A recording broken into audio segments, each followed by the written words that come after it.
Big ബോസിൻ്റെ ലൈവിൽ captaincy nominations അവസാനിച്ചിരിക്കുകയാണ്. ഇനി വരുന്ന ആഴ്ചയിലും ഒരു ലേഡി ക്യാപ്റ്റനെ ആയിരിക്കും നമ്മൾ കാണാൻ പോകുന്നത്. കാരണം 3 പേരാണ് നോമിനേഷൻ ലിസ്റ്റിൽ വന്നിരിക്കുന്നത്. അവർ 3 പേരും ലേഡീസാണ്. ജിസയിലും ആദിലയും ലക്ഷ്മിയുമാണ് ക്യാപ്റ്റൻസി നോമിനേഷൻ ലിസ്റ്റിൽ വന്നിരിക്കുന്നത്. കുറച്ച് പേരൊക്കെ ഒരു ലേഡി ക്യാപ്റ്റൻ തന്നെ അടുത്ത ആഴ്ച വരണം എന്ന് കാണണമെന്ന് പറഞ്ഞുകൊണ്ടാണ് ലേഡീസിനെ നോമിനേറ്റ് ചെയ്ത്. കുറച്ച് പേരൊക്കെ കഴിഞ്ഞ ആഴ്ചയിൽ ഫാമിലി വീക്ക് ആയതുകൊണ്ട് തന്നെ പ്രത്യേകിച്ച് ഒരു കാരണം പറഞ്ഞ് ആരെയും ക്യാപ്റ്റൻസിയിലേക്ക് നോമിനേറ്റ് ചെയ്യാനില്ല.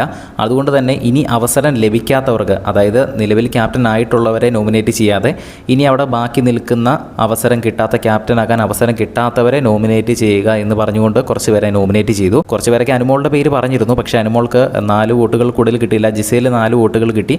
ആദില 6 വോട്ട്, ലക്ഷ്മിക്കും 6 വോട്ടുകളാണ് കിട്ടിയത്. അങ്ങനെ ഇത്തവണ 3 പേരാണ് ക്യാപ്റ്റൻസി നോമിനേഷൻസിൽ വന്നിരിക്കുന്നത്.